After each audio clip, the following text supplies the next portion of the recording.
কোরআন হাদিসে শাসনতন্ত্র রাসূল আমার নেতা, উৎসাহ মোর চির অম্লান ইতিহাস বীর গাথা। এক আল্লাহ ছাড়া আমার দিলে, এক আল্লাহ ছাড়া আমার দিলে নেই কোনো ভয়। এক আল্লাহর গোলাম আমি, এই তো পরিচয় আমার, এই তো পরিচয়। ঠিক না বেঠিক? আমাদের বাংলা একটা কথা আছে, ভাই বড় ধন রক্তের বাঁধন, যদিও পৃথক হয় বিভিন্ন কারণ। হযরত ওমর বোন ফাতেমা রক্তাক্ত চেহারা দেখা ফাতেমা যখন অনেক কথাগুলো শোনালেন ভাইকে এমন করিয়া, হযরত ওমরের দিলটা আস্তে করে নরম হয়ে গেলে ওমর ডাক দেয়া কয়, হ্যাঁ বোন ফাতেমা, আমি বাহির থেকে তোমাদের পড়ার শব্দ শুনেছিলাম, তোমরা যেন কি পড়ছিলা, আমারও একটু তিলাওয়াত করার সুযোগ করিয়া দাও। জোরে বলুন সুবহানাল্লাহ। সংক্ষিপ্ত আকারে বলছি ভাইরা আমার, হযরত ওমরের বোন ফাতেমা ভগ্নিপতি আবার কারি সাহেব আড়াল থেকে বের হলেন, তিনজন মিলে ওমর শহর রওনা হয়ে গেলেন।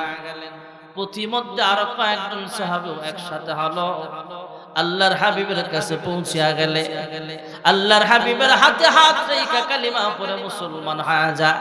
ওমর ডাক দিয়া কয়, ইয়া রাসূলুল্লাহ, ইয়া হাবিবাল্লাহ, এই মুহূর্তে আমার কি আমল একটু জানতে চাই। আল্লাহর হাবিব ডাক দিয়া কয়, হ্যাঁ ওমর, আমরা যখন নামাজ পড়ব তুমিও আমাদের সঙ্গে নামাজ আদায় করবা, আমরা যখন কোরআন পড়ব তুমিও আমার সঙ্গে কোরআন পড়বা, আমরা যখন দাওয়াতের কাজে যাব তুমিও আমাদের সঙ্গে দাওয়াতের কাজে যাইবা। তবে ওমর, আমরা এখনো পর্যন্ত গোপনে গোপনে কালিমার দাওয়াত দিতে হয়, গোপনে গোপনে কোরআন তেলাওয়াত করতে হয়। ওমর ডাক দেয়া কয়, ওগো আল্লাহর হাবিব, চলেন মক্কাতুল মুকাররমায় আপনার ইমামতিতে আমরা নামাজ আদায় করব। আমি ওমর মুসলমান হওয়ার পরও যদি এইভাবে গোপনে গোপনে কালিমার দাওয়াত দিতে হয়, গোপনে নামাজ পড়তে হয়, তাহলে আমি ওমর মুসলমান হয়ে কি লাভ হলো? চলেন মক্কাতুল মুকাররমায় আপনার ইমামতিতে আমরা নামাজ আদায় করব। কেউ যদি বাধা দিতে আসে তাদের মোকাবেলায় আমি ওমর একাই যথেষ্ট। জোরে বলুন সুবহানাল্লাহ। আমি আপনাদের মাঝে কোরআনুল কারীমের ছোট্ট একখানা সূরা তিলাওয়াত করেছি। আমি মানুষটা ছোট, কোরআন শরীফের সূরার তুলনায় এই সূরাটাও সবচেয়ে ছোট।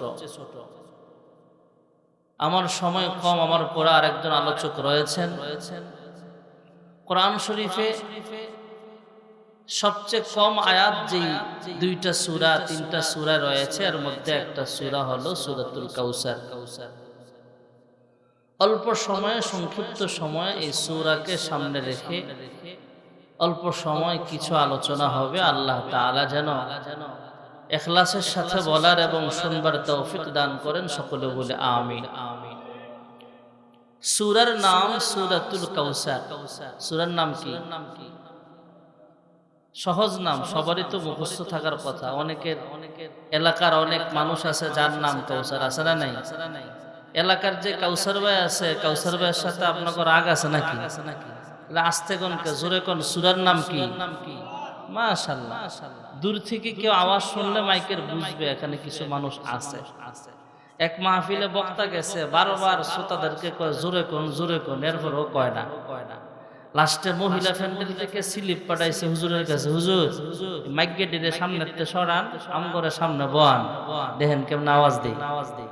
এমন স্লিপ যাতে না, একটু জোরে আওয়াজ দেন, পুরুষের মতো আওয়াজ দেন। সূরার নাম কি? মাশাআল্লাহ, এখন ঠিক আছে, মাশাআল্লাহ। সূরার নাম সূরাতুল কাউসার। কোরআন শরীফে 114টা সূরা। কয়টা সূরা? মাশাআল্লাহ। 114টা সূরার ভিতরে সর্বপ্রথম সূরা সূরাতুল ফাতিহা, সর্বশেষ সূরা সূরা নাস, সবচেয়ে বড় সূরা সূরাতুল বাকারা, আর সবচেয়ে ছোট সূরা সূরাতুল কাউসার। কোরআন শরীফে 6666টা আয়াত আছে। এমন আয়াত আছে এক পৃষ্ঠা এক আয়াত, আর এই সূরার ভিতরে 3টা আয়াত একদম ছোট ছোট, এক লাইনে জায়গা হয়ে গেছে। ছোট সূরা, ছোট ছোট আয়াত। এই সূরার নামটা সূরার প্রথম আয়াতেই আছে, ইন্না আ'তাইনাকাল কাউসার। কোরআন শরীফে অনেক সূরা আছে যেই সূরার নাম সূরার ভিতরে নাই।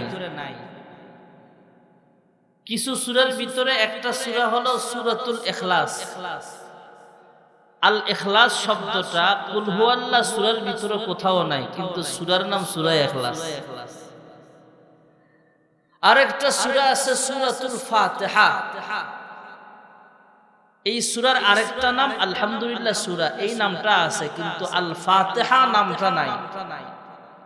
সূরাতুল ফাতিহার 7 আয়াতের কোন আয়াতে আল ফাতিহা শব্দটা নাই, তবে সূরার নাম সূরাতুল ফাতিহা। আবার অনেক সূরা আছে যে সূরার নাম সূরার ভিতরেই আছে। সূরার নাম সূরা লুকমান। লুকমান শব্দটা আয়াতের ভিতরে আছে। সূরার নাম সূরাতুল বাকারা। বাকারা শব্দটা সূরার ভিতরে কোন আয়াতে আছে। সূরার নাম সূরাতুল ফিল। আলাম তারা কাইফা ফাআলা রাব্বুকা বিআসহাবিল ফিল। সূরার ভিতরেই আছে। সূরার নাম সূরাতুল ফালাক। কুল আউযু বিরাব্বিল ফালাক। সূরার ভিতরে আছে। সূরার নাম সূরা নাস।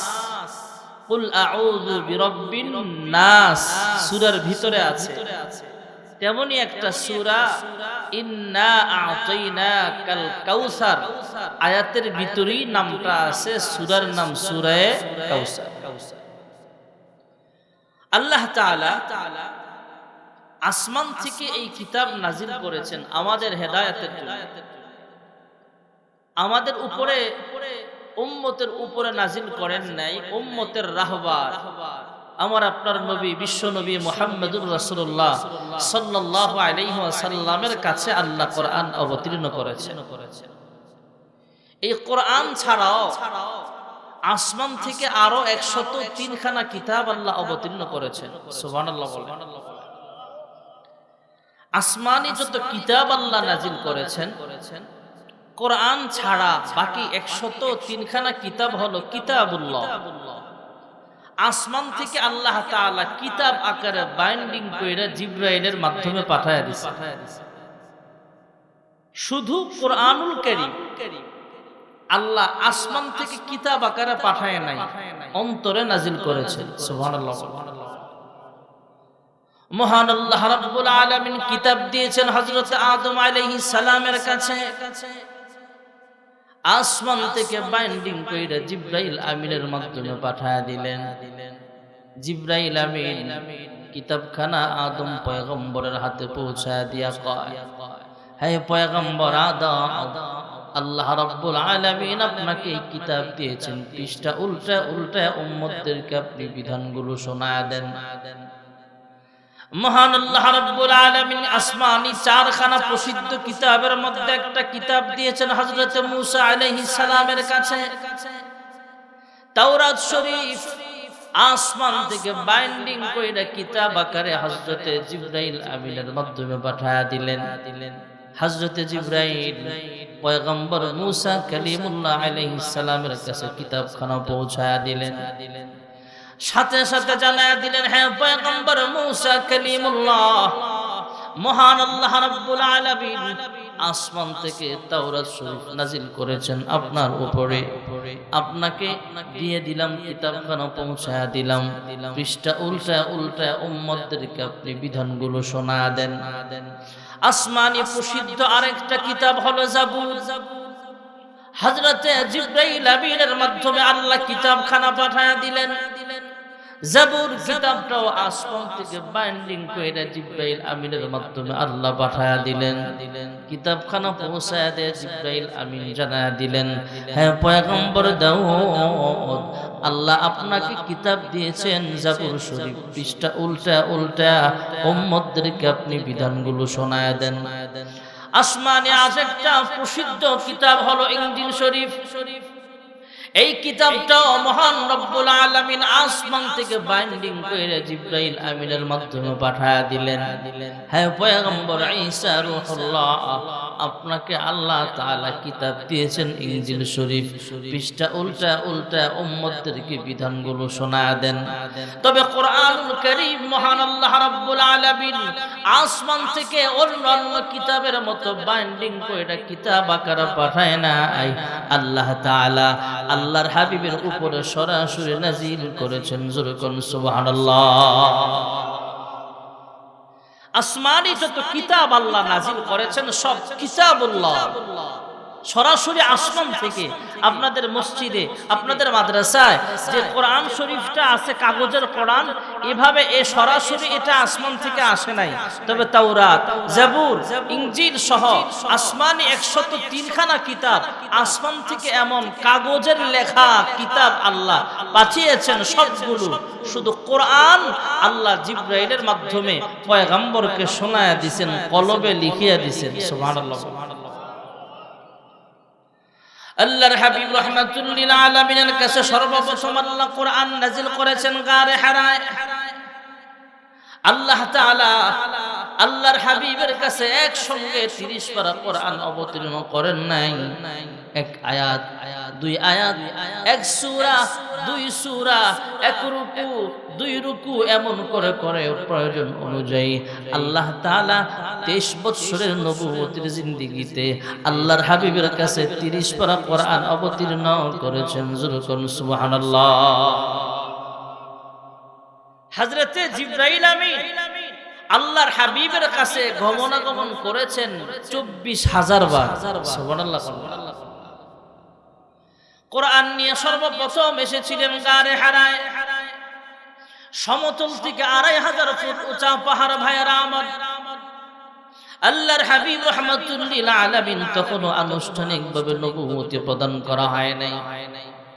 তখনও মুহাম্মদুর রাসূলুল্লাহ বলে সম্বোধন করা হয় নাই। তখন সবাই মুহাম্মদ ইবনে আব্দুল্লাহ বলে জানতো।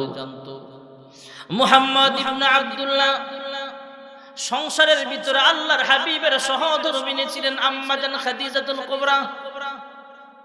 আম্মা জান খাদিজাতুল কুবরা রাদিয়াল্লাহু তাআলা আনহা একদিন ডাক দিয়ে কয়, হে আবুল কাসেম, ওগো আমার প্রাণের স্বামী গো, কি হয়েছে আপনার? মাঝে মাঝে একা একা বৈশা বৈশা আকাশের দিকে তাকায় তাকায় কি যেন গবেষণা করেন। মাঝে মাঝে মন খারাপ করে একা একা বৈশা কি যেন ভাবেন। কি হয়েছে আপনার? স্বামীর মন খারাপ থাকলে স্ত্রীর কাছে কিন্তু ভালো লাগে না। কি হয়েছে আপনার? প্রাথমিক অবস্থায় ভেবেছিলাম টাকা পয়সার জন্য বুঝি আপনার মন খারাপ হতে পারে। বহু পরীক্ষা করে দেখলাম এই জন্য আপনার মন একটু খারাপ হতেই পারে না। এরপরে ভাবলাম আমার মতো বয়স্কা নারী বিবাহ করার কারণে বুঝি আপনার মন খারাপ হতে পারে। পরীক্ষা নিরীক্ষা করে দেখলাম এই জন্য আপনার মন খারাপ নয়। কেন মন খারাপ, কেন জবাবটা আমি খুঁজে পাই নাই, আপনার কাছেই জানতে চাই। মুহাম্মদ ইবনে আব্দুল্লাহ ডাক দেয়া কয়, খাদিজা, আরবের মানুষগুলো অনেক খারাপ হয়ে গেছে। আমার মন চায় এই ভালো মানুষের পক্ষে তাদেরকে দাওয়াত দিতে, আরবের খারাপ মানুষগুলোকে ভালো পথে দাওয়াত দিতে আমার মনটা চায়। বড় বড় মানুষ, জাহেল মানুষগুলোকে আলোর সন্ধান দিতে আমার মনটা চায়। তবে আমার মন চায় লোকালয়ের বাহিরে যায়, ওই যে উঁচা পাহাড় দেখা যায়, পাহাড়ের নির্জনে একা একা গুহায় বৈশা বৈশা রবের ধ্যানমগ্ন অবস্থায় সময় কাটায় দিতে। যুরকুন সুবহানাল্লাহ। আম্মা জান খাদিজাতুল কুবরা রাদিয়াল্লাহু তাআলা আনহা ডাক দেয়া কয়, ওগো আমার প্রাণের স্বামী গো, হে আবুল কাসেম। আম্মা জান খাদিজা আল্লাহর হাবিবের চাইতে বয়সে 15 বছরের বড় ছিল। এরপরও কখনো নাম বলে ডাকতেন না, সন্তানের বাবা বলে ডাকতেন, হে আবুল কাসেম। সুবহানাল্লাহ। বর্তমানেও অনেক মহিলা আছে যে মহিলারা স্বামীর নাম লয়া ডাকে না, এমন ভদ্র মহিলা সমাজে আছে না নাই? বহুত আছে। আবার মাঝে মাঝে কিছু অভদ্র মহিলাও আছে, স্বামীর সাথে খারাপ ব্যবহার করে, আছে না নাই? এটা বেশি, যত বেশি শিক্ষিত ফ্যামিলি দেখবেন এর ভিতরে বেশি এটা হয়। জামাইও শিক্ষিত, বউ এমএ পাস, স্বামীও এমএ পাস, একটা আর একটার নাম লইয়া ডাকে, এমন মনে হয় কিশোরগঞ্জ শহরে নাই, আছে।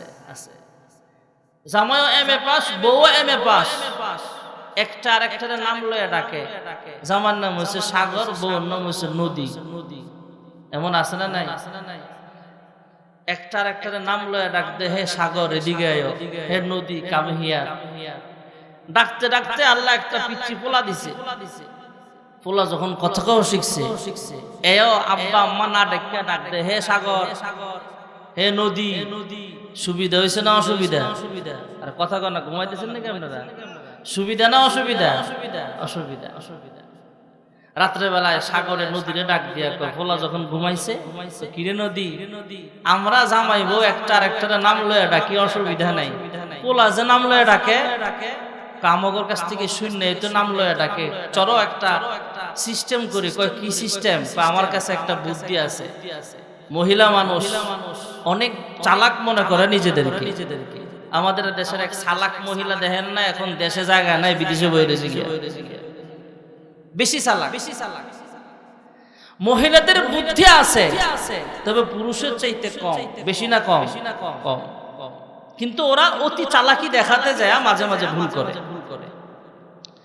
মহিলা নদী ডাক দিয়া কয়, অসুবিধা কি, চলো আমরা একটা সিস্টেম করে। কয় কি সিস্টেম? আমি তোমারা ডাক দেই সাগর, তুমি আমারা ডাকো নদী। আমাদের কাছ থেকে শুইনা যেহেতু পোলায় শিখছে সাগর আর নদী, আয়ো এক কাম করি, কিছুদিনের লেগে হইলেও আমার পোলারা শিখানোর লেগে হলেও তুমি আমারা ডাক লাও আম্মা, আমি তোমার ডাক আব্বা। সুবিধা হইবে না অসুবিধা? আপনারা কেটা কেটা ঘুমাইতেছে না? হয় না? সমাজে আবার অনেক ভদ্র মহিলা আছে, মারলেও পিড়াইলেও জামাইয়ের নাম মুখ দিয়ে বের করতে পারতেন। আমাদের বাংলাদেশের একজন কবির আলেম রমজানে দুনিয়া থেকে বিদায় হয়েছে। হুজুরের সাথে আমার কয়েকটা সফরও হয়েছে। একদিন ঢাকা থেকে সিলেট যাব বিমানে, বিমানবন্দরে দেখা হয়েছে, একই ফ্লাইটে আমরা ওখানে গিয়েছিলাম। আরো কয়েকবার নারায়ণগঞ্জে, ঢাকায় কয়েকটা প্রোগ্রামে হুজুরের সাথে একসাথে হওয়ার সুযোগ হয়েছিল। হযরত মাওলানা পীরজাদা মীর মোহাম্মদ হাবিবুর রহমান যুক্তিবাদী রহমাতুল্লাহ আলাইহি, নাম শুনছেন না আপনারা? যে হুজুরের নাম শুনছে না এমন কম আছে। যুক্তিবাদী হুজুর করলে সবাই চিনে। যুক্তি হিসেবে একটা কথা বলতেন মাঝে মাঝে। এক মহিলার স্বামীর নাম আছিল রহমতুল্লাহ। আপনারা ঘুমাইতেছেন নাকি? স্বামীর নাম কি আছিল? রহমতুল্লাহ। এখন আমরা যে নামাজের সালাম ফিরাই, এখানে রহমতুল্লাহ। বেডি কোনদিন জামাইয়ের নাম লয় না। ওখানে বেডি সালাম ফিরাবো কেমনে? বেডিও সিস্টেম বার করছে, রহমতুল্লাহ না কয়া কয় আসসালামু আলাইকুম আমগরের ইলায়, আসসালামু আলাইকুম আমগরের হিলায়। তারপরও কত সরল, স্বামীর নাম মুখ দিয়ে বের করে। আর আমাদের কিছু অসভ্য মহিলা এমনও আছে, স্বামীর সাথে খারাপ আচরণ করে, তুই তাই করে নাম লয়ে ডাকে, আছে না নাই? হ্যাঁ, পর্দানিশীন মা বোনেরা আমার, আম্মা জান খাদিজাতুল কুবরা রাদিয়াল্লাহু তাআলা আনহা থেকে আমাদের শিক্ষা গ্রহণ করা উচিত। আম্মা জান খাদিজাতুল কুবরা রাদিয়াল্লাহু তাআলা আনহা মুহাম্মদ ইবনে আব্দুল্লাহর চাইতে 15 বছরের আরো বয়স বড় ছিল। তখন নবুয়তি পায় নাই, মুহাম্মদ ইবনে আব্দুল্লাহ বলে সবাই চিনে, সবাই ডাকে। বড় হওয়ার পর আম্মা জান খাদিজা কখনো আল্লাহর হাবিবকে নাম বলে ডাকতেন না, ডাকতেন হে কাসেমের আব্বা। সুবহানাল্লাহ। হে আবুল কাসেম জান, আপনি পাহাড়ের গুহায় বৈশা রবের ধ্যানমগ্ন অবস্থায় সময় কাটান, অসুবিধা নেই। আমি আমার ব্যক্তিগত আমানত, পারিবারিক আমানত সব বজায় রাখবো, হেফাজত করবো, অসুবিধা নেই। আপনি চলিয়া যান, পাহাড়ের গুহায় বৈশা রবের ধ্যানে সময় কাটাইতে থাকেন, সংসারের আমানতের হেফাজত করব। আর আপনার যখন যা প্রয়োজন হবে সব কিছুর ব্যবস্থা আমি খাদিজাই বহন করব। হুজুর কোন সুবহানাল্লাহ। মুহাম্মদ ইবনে আব্দুল্লাহ সমতল থেকে 2500 ফুট উঁচা পাহাড়ে গুহায় বসে বসে রবের যেন মগ্ন অবস্থায় সময় কাটা। আমাদের মতো ইয়ং যুবকরাও প্রায় 1.5 থেকে 2 ঘন্টা সময় লেগে যায় সেখানে উঠতে। আল্লাহর হাবিব সেখানে বৈশা বৈশা রবের যেন মগ্ন অবস্থায় সময় কাটাইতে রইলেন। বয়স যখন 40 পূর্ণ হয়, মহান আল্লাহ রাব্বুল আলামিন জিবরাইল আমিনকে পাঠিয়ে দিলেন। জিবরাইল আমিন আয়েশা বলেন, ইকরা ইয়া মুহাম্মদ, হে মুহাম্মদ ইবনে আব্দুল্লাহ আপনি পড়েন। পয়গম্বর সাথে সাথে জবাব দিয়ে দিলেন, মা আনা বিকারিন, আমি পড়ব না, আমি পড়তে জানি না। আল্লাহর হাবিব পড়তে অস্বীকার করলেন। জুরকুন সুবহানাল্লাহ। যে কোনো একটা পড়া পড়তে বলবা, আমি পড়ব, আমি সে মানুষ না।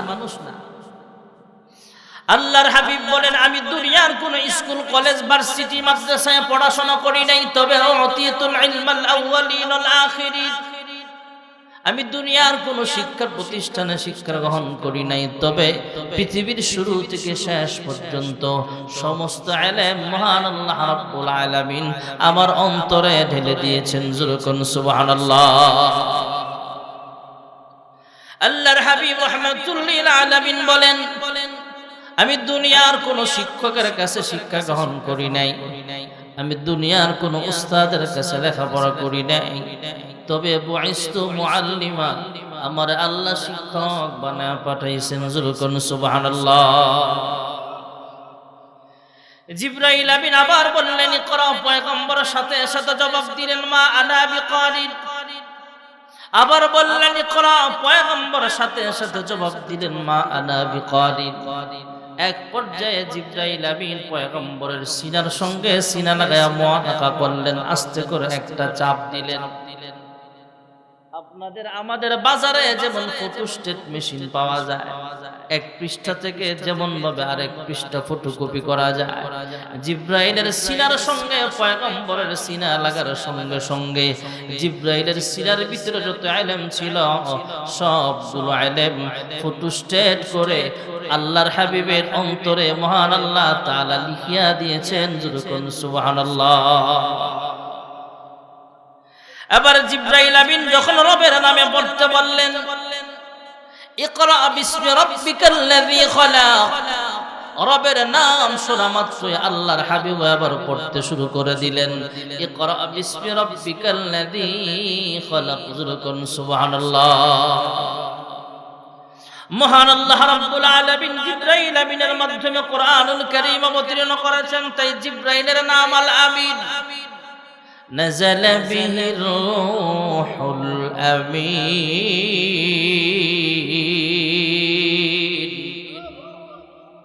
আল্লাহু আকবার যেহেতু বলছেনই, একটু মহাব্বত জোরে আল্লাহু আকবার। না, মানুষ আন্দাজে আওয়াজটা হয় না, আরো জোরে আল্লাহু আকবার। এদেশে আল্লাহু আকবারের সুরে সূর্য ওঠে, এদেশে আল্লাহু আকবারের সুরে সূর্য ডুবে, এদেশের মোল্লা মাঝি কৃষক শ্রমিক সবার ঠোঁটে শোনরে লা ইলাহা ইল্লাল্লাহর জিকির উঠে। ঠিক না বেঠিক? ইমানের তপ্ত আগুন জ্বলছে সবার বুকে বুকে, সে আগুন দেশ হতে দেশ দেশান্তর জ্বলতে হবে। এদেশে আল্লাহু আকবারের সুরে সূর্য ওঠে, এদেশে আল্লাহু আকবারের সুরে সূর্য ডুবে। জোরে আল্লাহু আকবার। মহান আল্লাহ রাব্বুল আলামিন হযরত জিবরাইল আলাইহিস সালামের মাধ্যমে কোরআনুল কারীম অবতীর্ণ করেছেন। তাই কোরআনুল কারীমের ভাষায় জিবরাইলের নাম আল আমিন। আল্লাহ রাব্বুল আলামিন যে মক্কাতুল মুকাররমায় সর্বপ্রথম কোরআনুল কারীম অবতীর্ণ করা হয়েছিল, যে মক্কাতুল মুকাররমায় আল্লাহর হাবিবকে আল্লাহ তাআলা পাঠিয়েছেন, যে মক্কাতুল মুকাররমায় এমন একটা ঘর আছে যে ঘরের দিকে তাকায় থাকলেও ইমানদারের আমলনামায় আল্লাহ তাআলা সওয়াব লিখিয়া দেয়। এমন একটা ঘর, যেই ঘর সরাসরি সামনে রেখে 1 রাকাত নামাজ পড়লে আমলনামায় 1 লক্ষ রাকাত নামাজের সওয়াব লেখা হয়ে যাবে। এমন একটা ঘর যেখানে আছে ভাইরা আমার যেই মক্কাতুল মুকাররমায় আল্লাহ তাআলা সাহেবে কোরআনকে আল্লাহ পাঠিয়েছেন, যেই মক্কাতুল মুকাররমায় আল্লাহর হাবিবকে আল্লাহ পাঠিয়েছেন, যে মক্কাতুল মুকাররমায় সর্বপ্রথম কোরআনুল কারীম অবতীর্ণ করা হয়েছিল, সেই মক্কাতুল মুকাররমার নামটাও আল আমিন। যুরকুন সুবহানাল্লাহ। ওয়াত-তিনি ওয়াজ-যাইতুন وطور سينين وهذا البلد الأمين।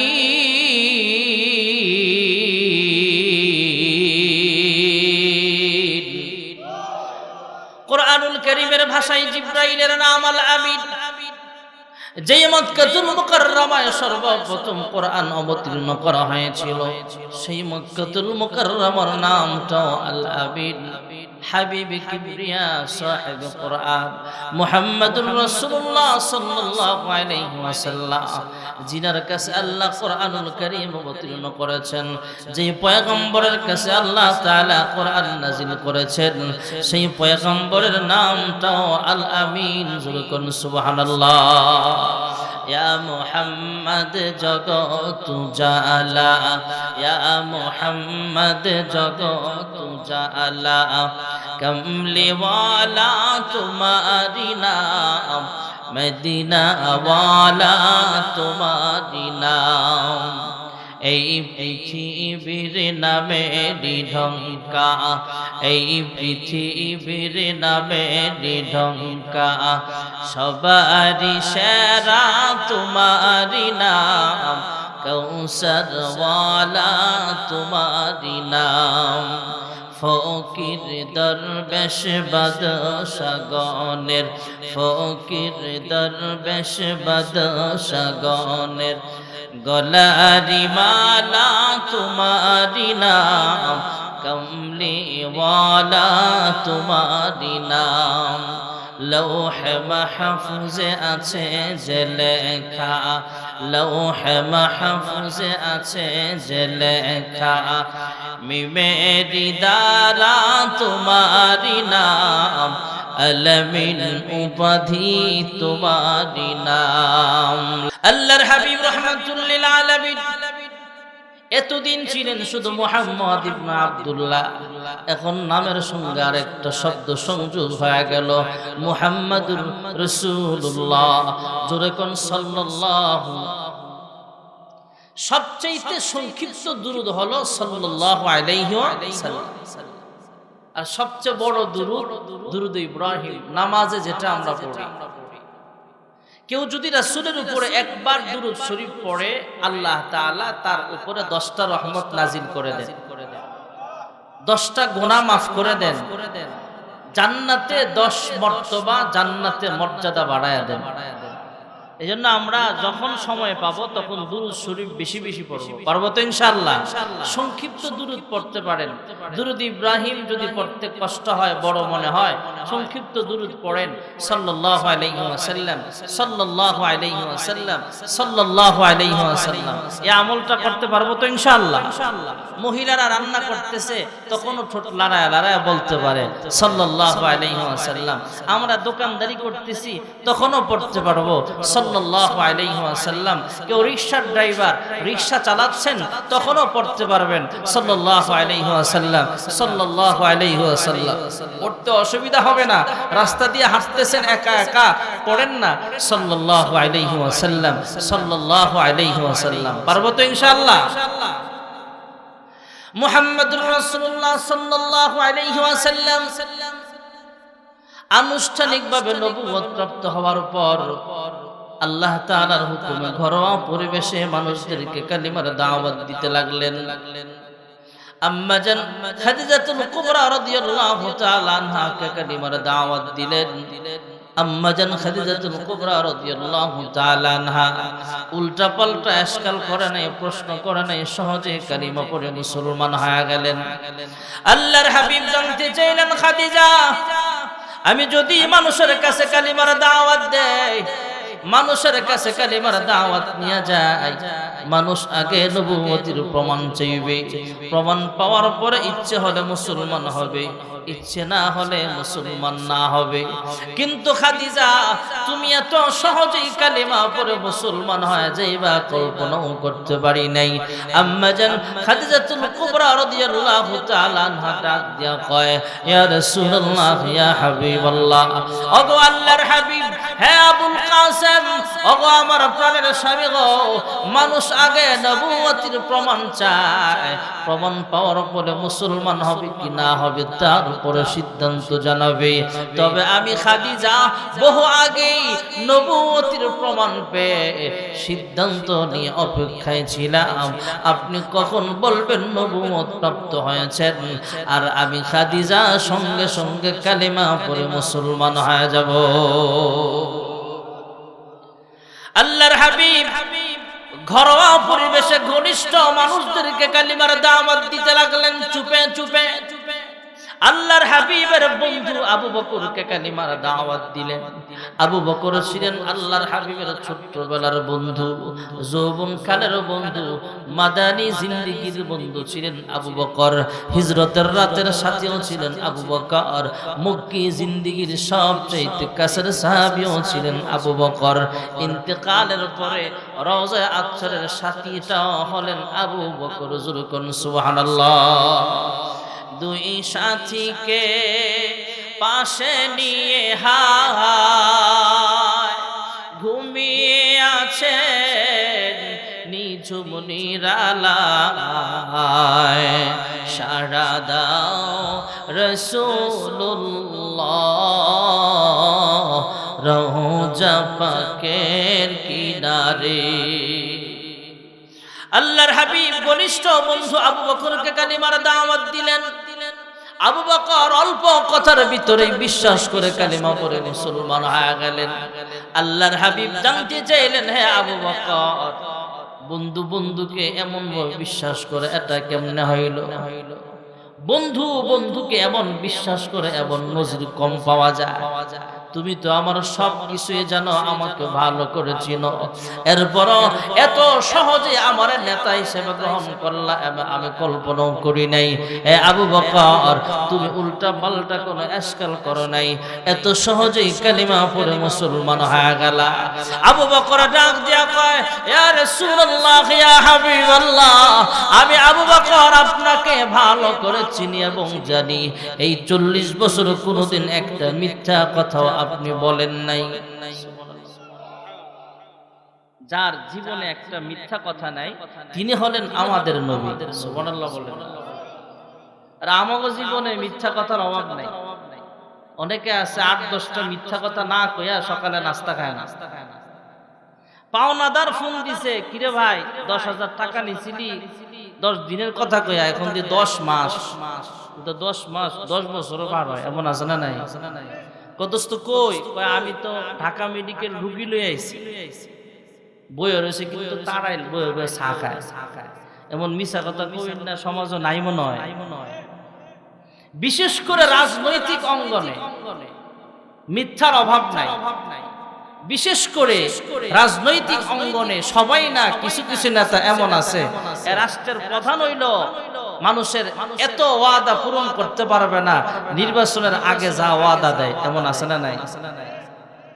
ক্ষমতা পাবার আগে মনটা ভালো থাকে, পথে ঘাটে পায়ে যাকে সালামটা দেয় আগে। ক্ষমতা পেলে পরে ক্ষমতার এই জোরে এই জনতাকে সে আর চেনে না, যে কথা না বলে আমি থাকতে পারি না। ঠিক কিনা? মসজিদে শুক্রবারে জুতা সর ধরা খাইলে কি ফিটা কম খাইব না বেশি খাইব? যে ল্যাংরা হ্যাঁ একটা লাথি মারতে যায়। গণ ধোলাই কারে কয়? এরা তো একটা 50 টাকার 100 টাকার 200 টাকার 500 টাকার জুতা চোর। আর আমাগো দেশের অনেক চোর আছে, কিছু বাক্সে, যেই চোরেরা এসি রুমের ভিতরে বৈশা বৈশা কলমের খোঁচায় জনগণের রক্ত আর ঘামের পয়সা চুরি করে। দুর্নীতির আখড়ায় বসে জাহির করে জ্ঞান, কলম দিয়ে কামায় টাকা আবার ধরে সাধুর ভান। ওরা শিক্ষিত শয়তান, ওরা শিক্ষিত শয়তান। ঠিক কিনা? আমরা আছি বড় বেকায়দা। আমরা যারা জুমা পড়াই, আমরা যারা ইমামতি করি, আমরা যারা ওয়াজ নসিহত করি, ওয়াজের ময়দানে বলেন, মসজিদের মিম্বরে বলেন, আমরা যখন হক কথা বলি কিছু মুসল্লি আমাদের বিরুদ্ধেও চলে যায়, আছে না নাই? ইমাম যখন, খতিব যখন, ওয়াজ বক্তা যখন সুদের বিরুদ্ধে ওয়াজ করে তখন সুদখোরদের ভালো লাগে না, এরা হুজুরের বিরুদ্ধে চলে যায়। খতিব যখন ঘুষের বিরুদ্ধে বয়ান করে তখন ঘুষখোররা ইমামের বিরুদ্ধাচরণ করে। খতিব যখন দুর্নীতির বিরুদ্ধে বয়ান করে তখন ইমামের বিরুদ্ধে ওরা অবস্থান নেয়।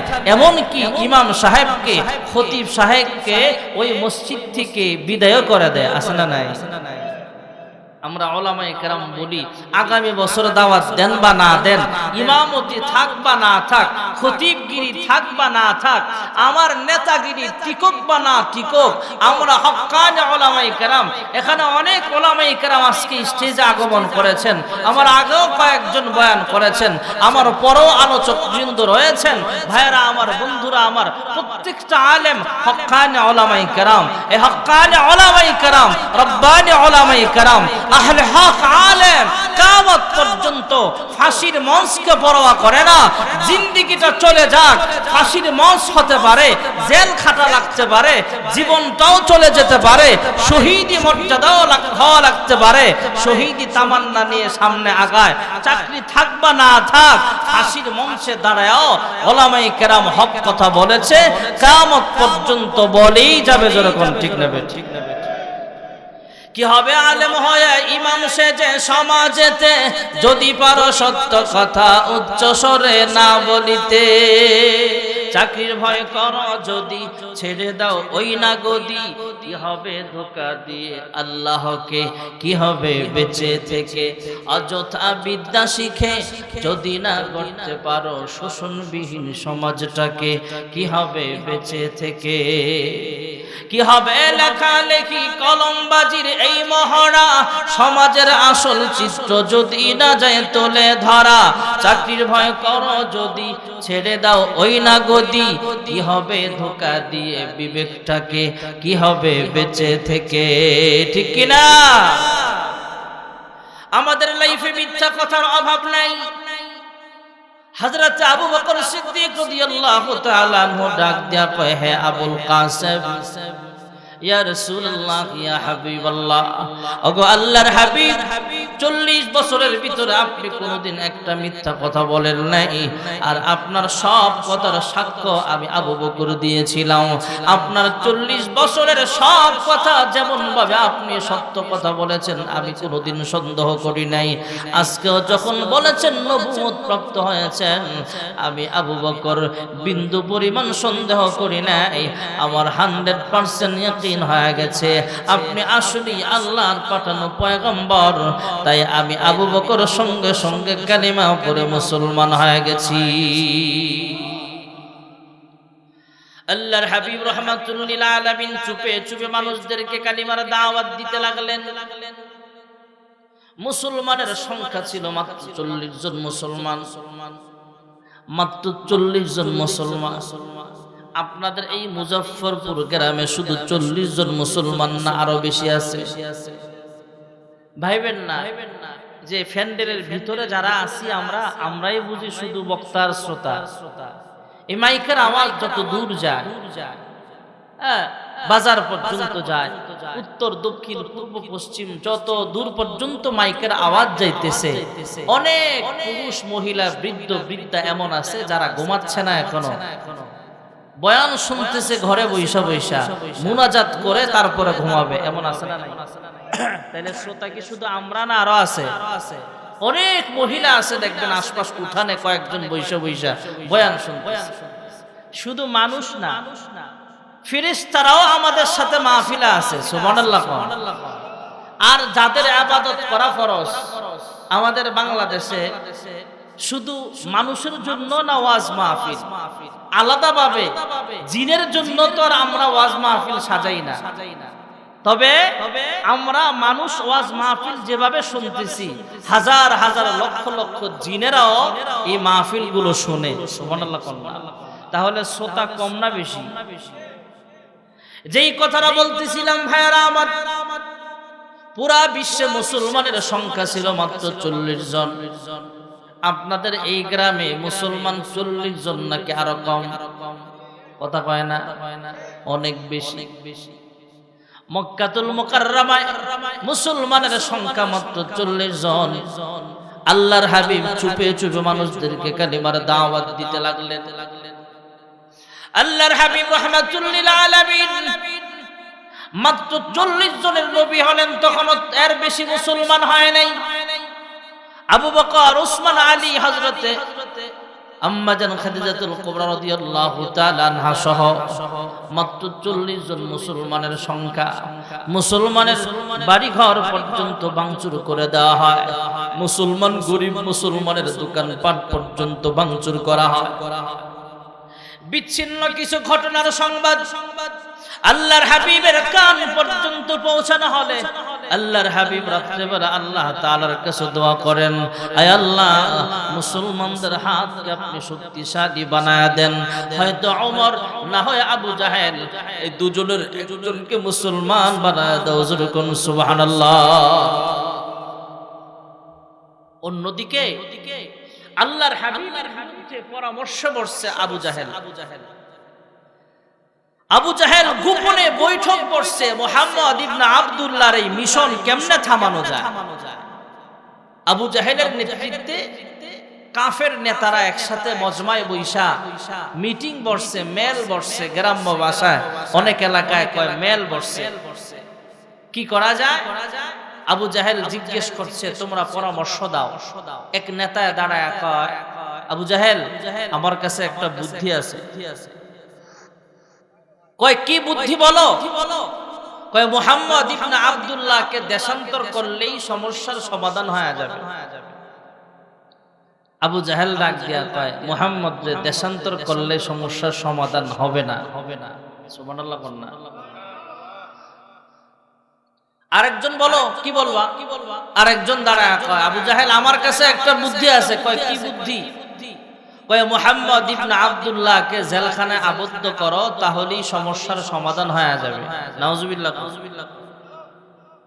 কি মনে করেন আমাকে বাংলাদেশে গত 16-17 বছরে 5ই আগস্টের আগ পর্যন্ত আমাদের বাংলাদেশের তাফসীর জগতের উজ্জ্বল নক্ষত্র আল্লামা দেলোয়ার হোসেন সাইদী রহমাতুল্লাহ আলাইহি সহ আল্লামা জুনায়েদ বাবুনগরী রহমাতুল্লাহ আলাইহি সহ আল্লামা শাইখুল হাদিস ইবনে শাইখুল হাদিস আল্লামা মামুনুল হক সাহেব সহ মুফতি আমির হামজা সহ জসিমউদ্দিন রহমানী, হারুন এজহার, মুফতি আলী হাসান ওসামা সহ অসংখ্য উলামায়ে কেরাম ওরা জেলখানায় আবদ্ধ করেছিল। তাই বলে কি মাদ্রাসা মসজিদ বন্ধ হয়ে গেছে? না, আছে। ওরা তো এই কথাও বলেছিল, ইসলাম রাখবে না, তালেবান রাখবে না, টুপিওয়ালা রাখবে না, জঙ্গি রাখবে না। বিভিন্ন ট্যাগ লাগায়া বিভিন্ন মামলা হামলায় উলামায়ে কেরামদেরকে অপমান করেও কি মুসলমানদের এই কোরআনের এই আলোকে নিভিয়ে দিতে পেরেছে নাকি? পারে নাই।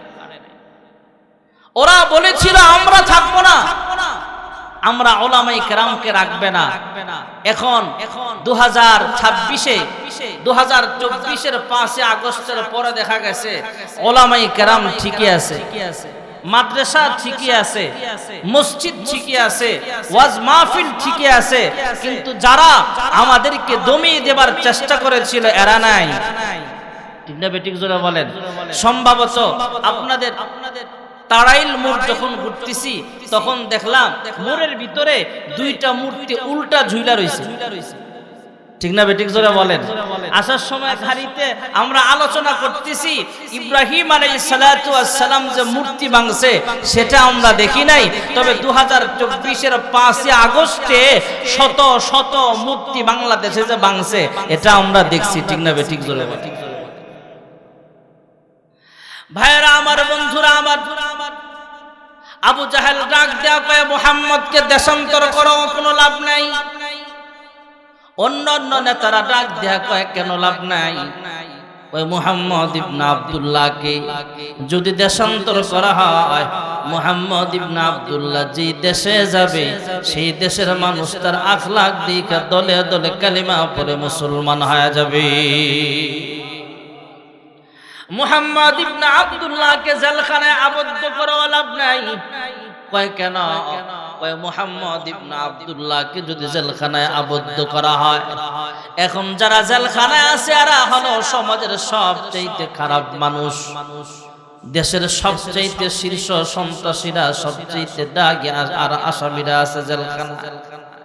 মুহাম্মদ এত ভালো মানুষ, মুহাম্মদের আখলাক দেখা এই জেলখানার সব খারাপ মানুষগুলো কালেমা পড়ে মুসলমান হয়ে যাবে। আর জেলখানার সব খারাপ মানুষগুলো যদি কালেমা পড়ে মুসলমান হয়ে যায়, তাহলে দেখবা এই জেলখানায় মুহাম্মদ সহ সবাইকে আটক করে রাখা সম্ভব হবে না। তখন জেলের তালা ভাঙ্গা সেখান থেকে বের হইয়া তোরে আমারে পিটা এই দেশ ছাড়া করবে। যেরকম ঠিক না বেঠি? এবার আবু জাহেল ডাক দিয়া কয়, আর কি পরামর্শ আছে বলো? বিভিন্ন পরামর্শ দিয়া সবাই যখন আবু জাহেলের কাছে হার মেনে ফেলেছে, কারো পরামর্শ আবু জাহেলের পছন্দ হয় না। এবার সবাই ডাক দেয়া কয়, আবু জাহেল, হে আবুল হাকাম, সে বুদ্ধিজীবীদের বাবা, হে আবুল হাকাম, আমাদেরকে আর জিজ্ঞেস করে কি লাভ? আমাদেরকে জিজ্ঞাসা করে কোনো লাভ নাই, আপনি একটা সিদ্ধান্ত জানায় দিলেই তো পারেন। আবু জাহেল এবার ঘোষণা দিয়া দিল, কে পারবা মুহাম্মদ ইবনে আব্দুল্লাহর মাথা কাইটা আনতে? নাউজুবিল্লাহ। তার 100 দামি উট দেওয়া হবে, তত 100 দামি লাল উট তাকে হাদিয়া দেওয়া হবে, উপহার দেওয়া হবে, পুরস্কার দেওয়া হবে। আমাদের বাংলাদেশের এখানে যারা বসা অনেকে জীবনে ওট দেখে নাই, কিন্তু এই যে একটা গাড়ি আছে, গাড়ি দেখছেন তো? কথা কয় না, গাড়ি আছে না নাই? এখনকার গাড়ি তখনকার ওট। তখনকার জামানায় অকটেন ছিল না, সিএনজি ছিল না, গাড়ি ছিল না, ওট ঘোড়া গরুর গাড়ি দিয়ে মানুষ চলতো। আমাদের বাংলাদেশে বর্তমানে যুদ্ধ লাগছে ইরান আর ইসরায়েল, বাংলাদেশে তেলের দাম বাড়ায় দিছে। তেলের আগে সিএনজি পাম্পে গাড়ির সিরিয়াল থাকতো, অনেক লম্বা সিরিয়াল। এখন সিএনজি যেই পাম্পে দেয় এর চাইতে তেলের পাম্পে আরো সিরিয়াল বেশি। আবার 5 লিটারের বেশি দেওয়া যাবে না, দামও বাড়ানো যাবে না। তখন এই তেলের পাম্পওয়ালারা চুপে চুপে চুরি কইরা খুচরা বিক্রেতাদের কাছে বেশি দামে বিক্রি করে। ওরা এবার মোড়ে মোড়ে নান্দাল চৌরাস্তা, কিশোরগঞ্জ চৌরাস্তা, অমুক দোকানে ঢাকার অলিগলিতে বৈশা বৈশা খুচরা বোতল দিয়া দিয়া 120 টাকা 130 টাকা লিটারের তেল 300 টাকা 250 টাকায় বিক্রি করতেছে। আছে না নাই? যেই কথাটা উদ্দেশ্য সেটা হলো এই গাড়ি। তখনকার জামানায় অকটেন ফুয়েল, বিমান, গাড়ি এগুলো ছিল না, ওট ছিল সবচেয়ে যানবাহন। ওট আর ঘোড়া, হাতি, গরু, বিভিন্ন গাধা, এগুলো দিয়ে মাল টানতো। ওটের মধ্যে সবচেয়ে দামি ওট ছিল লাল ওট। আমরা যে গাড়ি দিয়ে যাই এটা দাম কম, 30 লাখ, 35 লাখ, 40 লাখ, 20 লাখ, 30 লাখ টাকা দাম। আমাদের বাংলাদেশের ভিআইপিরা যে গাড়িটা যায় 2 কোটি 2.5 কোটি টাকা, 3 কোটি টাকা দামের গাড়িও আছে না নাই? এমন 2 কোটি 2.5 কোটি টাকা দামের গাড়ি 100টা একসাথে করলে বর্তমান জামানায় যে দাম, তখনকার জামানায় 100টা লাল ওটের দাম ছিল সমমান। তাহলে দামটা কম না বেশি? আবু জাহেল দাঁড়ায়া ঘোষণা দিল, কে পারবা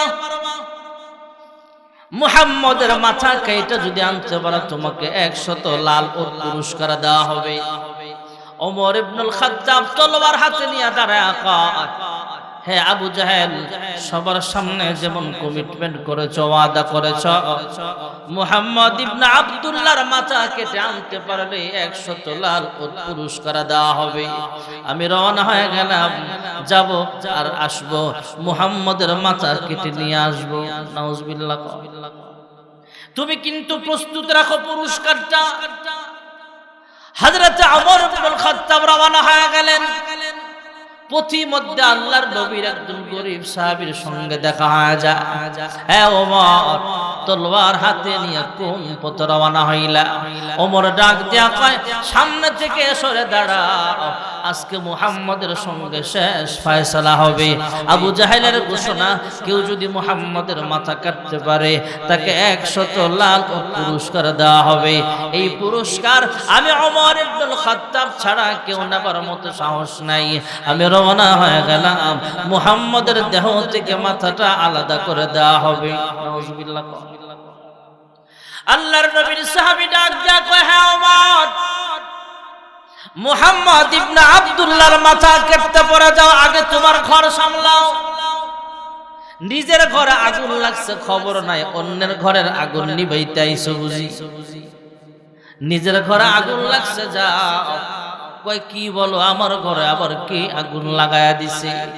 আল্লাহর নবীর গরীব সাহাবী ডাক দেয়া কয়, ওমর, একটু আগে শুনতে পাইলাম তোমার বোন ফাতেমা আর তোমার ভগ্নিপতি কালেমা পড়ে মুসলমান হয়ে গেছে। হযরত ওমর মোটরসাইকেলটা ঘুরায়া দিলেন, যানবাহনটা রাস্তা পরিবর্তন করে ডাক দেয়া কয়, তোমার কথা যদি মিথ্যা হয় তাহলে তোমার কিন্তু খবর আছে, আর তোমার কথাই যদি সত্য হয় মুহাম্মদের সামনে আমার পড়ে গেলেও হবে, আগে আমার ঘর সামলাতে হবে। হযরত ওমর বোন ফাতেমার বাড়ির সামনে গেলেন। ওমরের আওয়াজ পাই কারি সাহেব একটু আড়ালে লুকায় গেলেন, দরওয়াজায় আওয়াজ দিলেন। কারি সাহেব আড়ালে লুকায় গেলেন, দরওয়াজায় আওয়াজ দিলেন, দরওয়াজা খোলা হলো। তবে দরওয়াজায় আওয়াজ দেওয়ার আগেই ভিতরের কোরআন তেলাওয়াতের আওয়াজ ওমরের কানের মাধ্যমে অন্তর পর্যন্ত আমার আল্লাহ ঢুকায় দিয়েছেন। কে যেন ভেতরে কোরআন তেলাওয়াত করছিলেন, তাহা মা আনজালনা আলাইকাল কুরআনা লিতাশকা। এবানিহি সকলের নয় শুধু মুমিনের, যারাই চলবে মেনে ফল পাবে কোরআনের। ঘরে বলো কিবা রাষ্ট্রে বলো, অশান্তি দূর করে শান্তি আনে সমাধান। ঠিক না বেঠি? হযরত ওমর দরওয়াজায় আওয়াজ দিলেন। ভগ্নিপতি বোন যখন দরওয়াজা খুললেন, ওমর তাদেরকে ধইরা মার প্রহার করতে আরম্ভ করিয়া দেয়।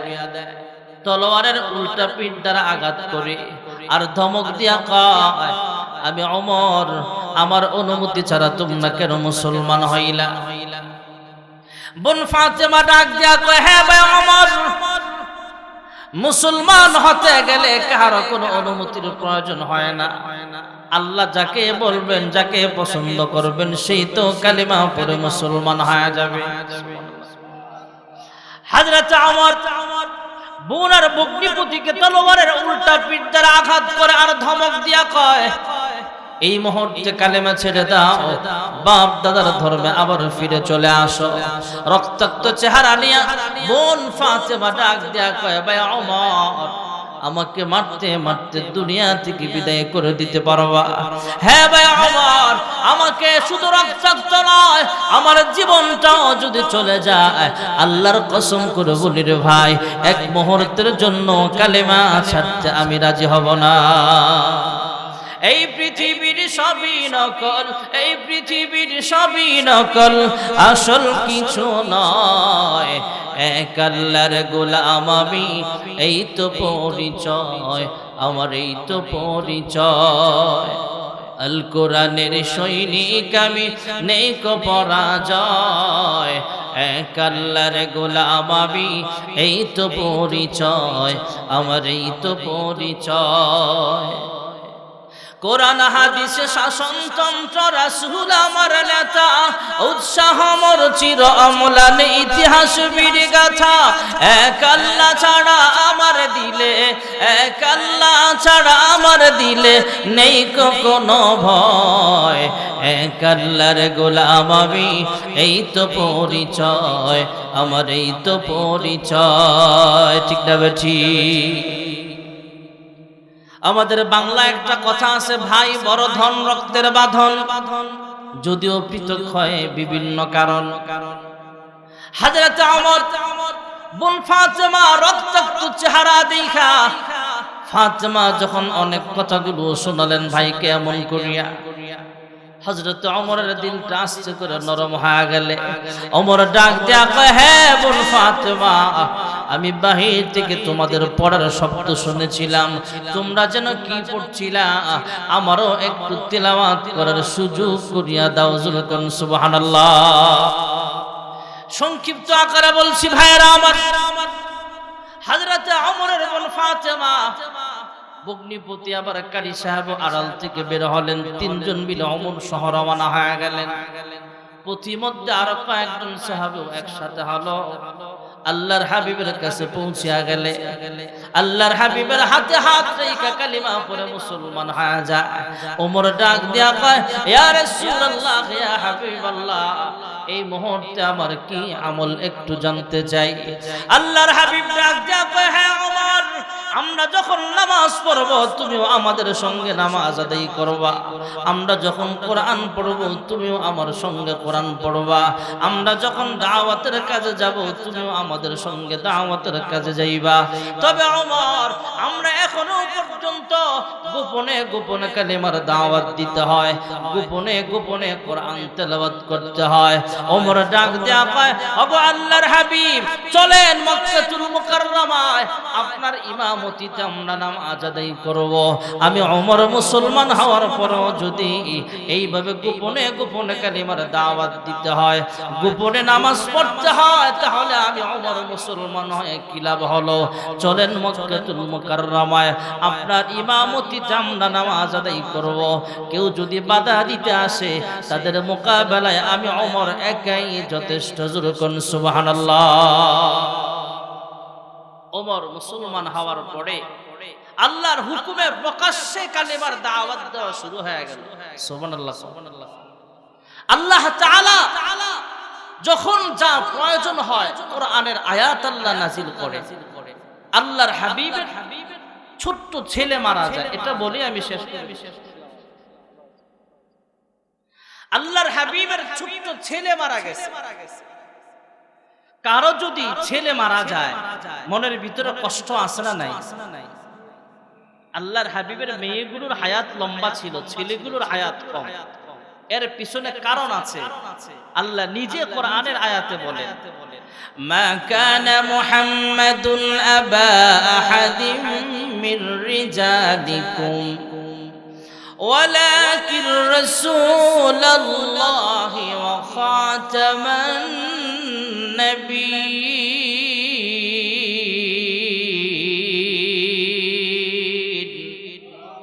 আল্লাহ তাআলা এই আয়াতে এটা বুঝিয়েছেন, হুজুর চলে আসছেন, শেষ করে দিচ্ছি। আল্লাহ বুঝিয়েছেন, আমি আল্লাহ আপনাকে কোন পুরুষের বাবা বানাই নাই, আপনাকে আমি আল্লাহ শেষ নবী বানাইছি।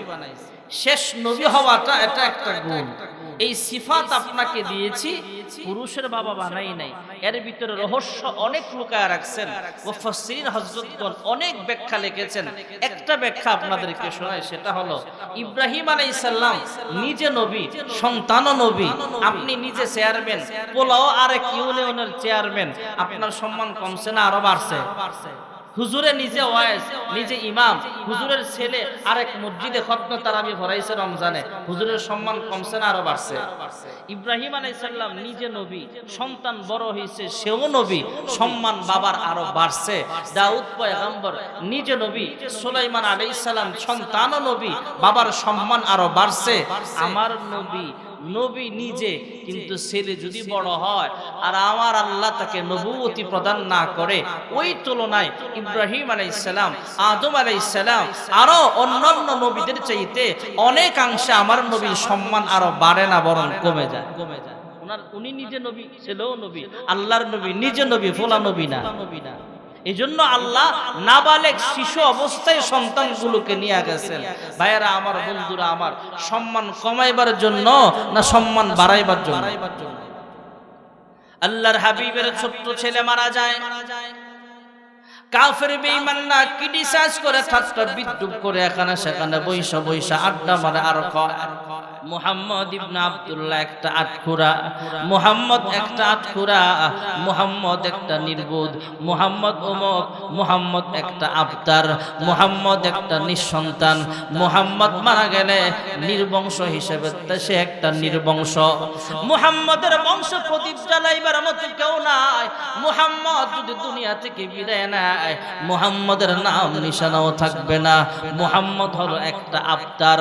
আল্লাহর হাবিবের সন্তান মারা গেছে, মনটা তো এমনি ভীষণ খারাপ। কাফেররা যখন আল্লাহর হাবিবকে আবতার বলে গালি দেয়, আল্লাহর হাবিবের মনটা আরো ভীষণ খারাপ হয়ে গেলে আল্লাহ তাআলা আমার তেলাওয়াতকৃত কোরআনুল কারীমের সবচেয়ে ছোট্ট সূরা দিয়া জিবরাইল আমিনকে পাঠায়া দিলেন আল্লাহর হাবিবকে সান্ত্বনা দেওয়ার জন্য। আয়াত নাযিল হয়ে গেল, জিবরাইল শোনায়া দিলেন ইন্না আ'তাইনাকাল কাউসার ফাসাল্লি লিরাব্বিকা ওয়ানহার ইন্না শানিআকা হুয়াল আবতার। যুরকান সুবহানাল্লাহ। কাউসার দ্বারা আল্লাহ অনেক অর্থ বুঝিয়েছেন, নিয়ামতে কাসীর, হাউজে কাউসার, ওয়ালাল আখিরাতু খায়রুল লাকা মিনাল উলা। আপনাকে উম্মত বেশি দিলাম, পরকালের মর্যাদা বাড়ায়া দিলাম, মাকামে ইব্রাহিম দিলাম। এক একটার আলাদা আলাদা অনেক কথা আছে, সংক্ষেপে শোনাচ্ছি। আল্লাহ তাআলা আল্লাহর হাবিবকে বলেন কাফেররা ক্রিটিসাইজ করে আপনাকে আবতার বলে বিদায় মন খারাপ কইরেন না। আল্লাহ তাআলা আমি আল্লাহ আপনাকে অনেক নিয়ামত দিলাম। যেরকম সুবহানাল্লাহ। ফাসাল্লি লিরাব্বিকা ওয়ানহার, আপনি নামাজ পড়েন, কুরবানি করেন। ইন্না শানিআকা হুয়াল আবতার, আপনি আবতার না, বরং আপনাকে যারা আবতার বলে, আপনাকে যারা নির্বংশ বলে, এরাই হলো নির্বংশ। আপনি নির্বংশ না, আপনি নামাজ পড়েন, কুরবানি করেন, আপনাকে আমি আল্লাহ অনেক নিয়ামত দিয়েছি। যেরকম সুবহানাল্লাহ। আল্লাহ তাআলা আমাদের সকলকে খাঁটি রাসূলের উম্মত হয়ে কবরে যাওয়ার তৌফিক দান করুক। সকলে বলে আমিন। ওয়া আখিরু দাওয়ানা আনিল হামদুলিল্লাহি রাব্বিল আলামিন।